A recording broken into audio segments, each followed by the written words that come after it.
The history of the planet Earth is one big construction, formed with small details like people, and combined together they create states and try to make their lives better. We all love to exaggerate and embellish the events of the past, and now imagine that one and the same history embellishment from generation to generation for 1,000 years. What will happen in the end? In the end, it will turn out the story of the assassins of the mysterious order who gave birth to dozens of games and hundreds of myths. What were the assassins really like, and were they so elusive in reality? How much truth is there in a series of games, and what associates the assassins with Templars?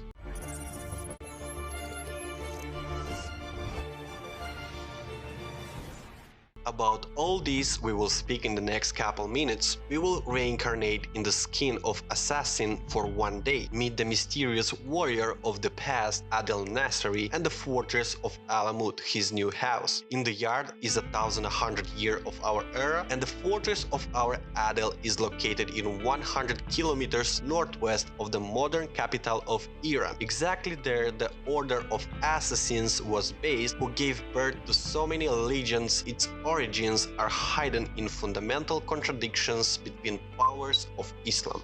In short, the Sunnis recognize exclusively the Prophet Muhammad, and they elect on their own rules their rulers. The Shiites prefer not only Muhammad but also his cousin Ali, and in turn their ruler must belong to the Ali family and be the heir of the legendary ancestor. It is important because later Muhammad divided in several parts, and their hatred for each other was often higher than hatred for Christians. Getting ahead, I'm gonna note that the assassins, being a branch of the Shiites, they even teamed up with the Crusaders to fight together with Sunnis. First myth that we will face is the fact that the assassins are a sect. No friends, the assassins are a whole state, which lasted from 1090 to 1256 years and occupied a very extensive territory from Tajikistan to the North Africa, and being known as Nizari. Our Adel Nasri is under the command of the ruler Hassan ibn Sabah, who will go down in history as the founder of the movement. Hassan was a very smart guy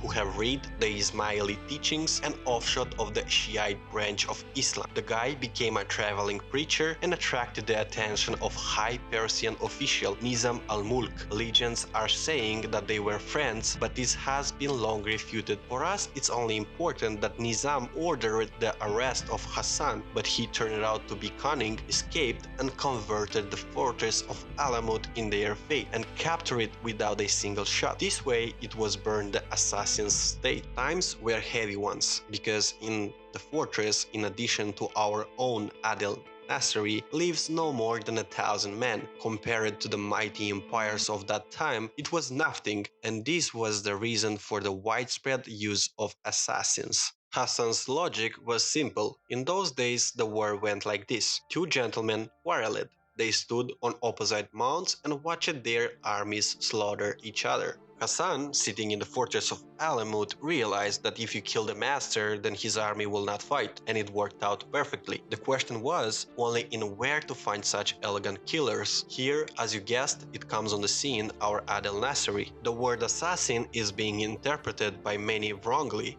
It was invented by the worst enemies Sunnis, and many others associated the origin of the word with hashish. Allegedly, the governor Hassan smoked people, they fell asleep and woke up in a room with wine and women, more like paradise. The future assassin was feasting and smoked again and again, and when he woke up, Hassan said that this is the demo version of paradise, and to get there, the assassin must follow all the orders. But don't hurry up to be jealous on our assassin. All this is propaganda. The Sunnis were benefited by the invention of propaganda that assassins look like crazy junkies. Excavations conducted in Alamut deny the fact of having a room simulation of paradise. Hassan ibn Sabah recruited future assassins from poor families in effort to proselytize the unformed mind. And Adel was waiting this chance whole life, because being a simple Christian, you couldn't expect anything more than the field and kicks from the master. Hassan gave him the skills and education and promises paradise after death. It is easy to understand that the vast majority of the poor agreed to become an assassin without any demos of paradise. There is a legend that the candidates stood at the door of the Alamut without food and water under insults and the kicks of the locals. The ones who didn't break down were enrolled for training, and the rest of them could have left freely. The legend has long been refuted. A cruel selection was not required, because poor people would follow the promises for paradise in bundles. As well, our Adel. And this has led to the fact that almost without a fight, the assassins took one fortress after another. In the end, it formed a whole state. The fame of such murderers have gone far, and the ruler of Alamut, Hassan, became known as the Mountain Elder. Actually, at his disposal was the first special elite force in history. Our Adel has been studying Oriental languages for years, martial arts, wielded any weapon, and theater arts helped perfectly to reincarnate in any other person. More than that, Adel has, like any assassin, his own specialization. He worked in Persian region, which means he took an intensive course about local life and language, so if it's necessary to be considered as local. Remember the Persian Al-Mulk who tried to arrest the mountain elder Hassan? He hated the teachings of the assassins, and in turn he loved mystics and Sufis. On October 14, 1092, after the prayer, the locals came to him. Among them were our guy in suit of the Sufis, who sent him greetings in form of the dagger in the heart. This is one of the most iconic assassinations in history of the assassin that fixed their status as guys with who decide on their multiplicity is better not to quarrel. The rulers of the surrounding areas to their territories even went to sleep in armor and were so intimidated that they let only the trusted ones to be close daily. Moreover, the assassins invented racketeering and were taking tribute from some officials in exchange for their safety. To be honest, here we are stepping on another myth. Assassins, they may have been masters of stealth, but you can't call them masters of escapes. During the reign of the Mountain Elder, on his order were killed about 70 people, and for this more than 100 assassins gave their lives. The fact is that in the vast majority of cases, after completing the mission, the assassin didn't run away, because what's the point? In front is the promised paradise. More than this, the Hassan's order was loudly delivered by the killer by performing speeches, and very often after this he was executed. This made the guys popular, elusive killers who don't give a damn about their lives, and this intimidated even the Europeans. Closer to the sunset of the state, assassins started to work on a paid basis, eliminating both Christian targets and targets of Islam supporters. Here is the similarity with Sparta. The assassins adhered to a maximum asceticism. The Mountain Elder preached the simplicity of life and rejection of worldly goods. Actually, only this rejects the theory that the assassins adored hashish. For a second, Hassan executed own son for drinking wine, and how can a mercenary even stay cold-blooded while under the influence of hashish? The point is that the assassins performed the fate of the prophet, lived simply, and after completing the mission they get to the promised one paradise, and judging that couple of thousands were respected by big empires, the scheme worked perfectly. It is important to understand that Hassan rarely killed for fun. The assassins didn't touch the innocents. Their target was the ones who plans a war against them or their supporters. Targets were chosen point by point and carefully planned.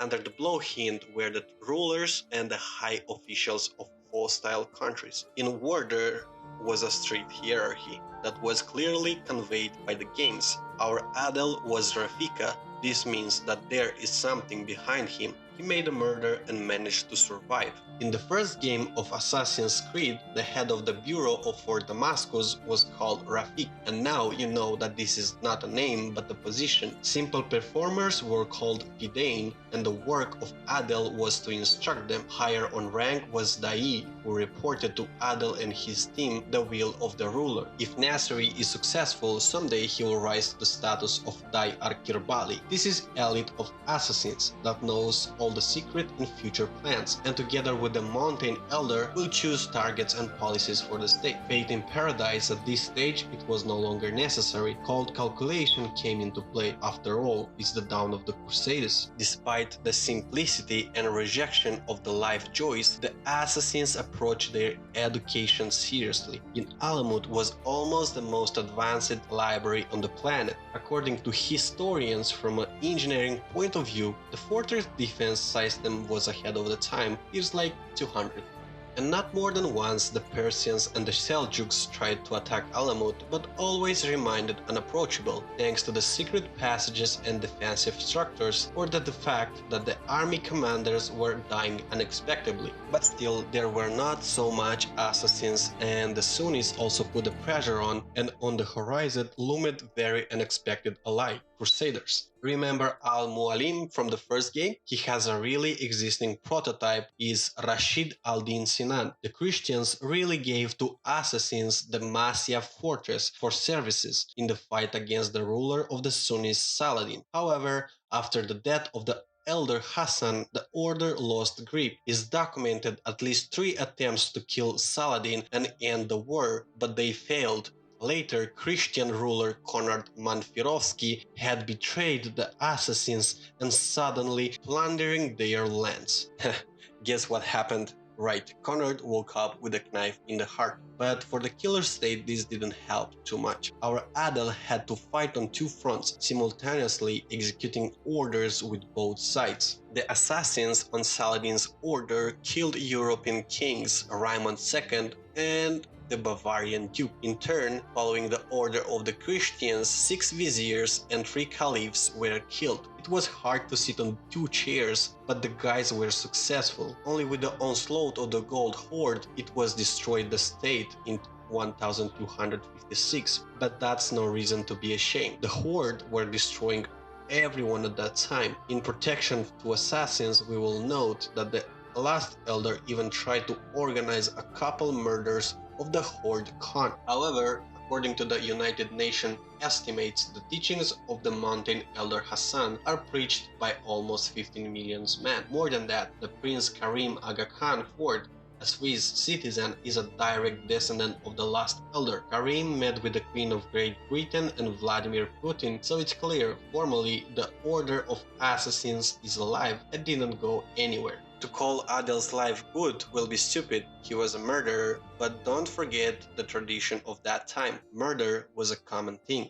From tactical point of eliminations, assassins created an unprecedented state that has been around for centuries. The phrase "nothing is true, everything is allowed" didn't come up from them. It was invented by William Burroughs, a fan of assassins, and Kurt Cobain. But in general, the romance of a hitman came from old Marco Polo, who described a mountain of myths ranging from Paradise, Rome, and ending with the fact that Hassan's men committed mass suicides to prove commitment to the faith. Also, assassins have nothing to do with the Templars. There is no animosity between the guys. The game decided to link the 2 orders for the plot, but in reality they existed at the same time, but did not intersect. It is possible that someone of Templars died from hands of an assassin, but it was nothing more than a routine order. Most of their image is artificial, exaggerated, and sometimes confused with other mercenaries. For example, Indian ones whose story is not less colorful.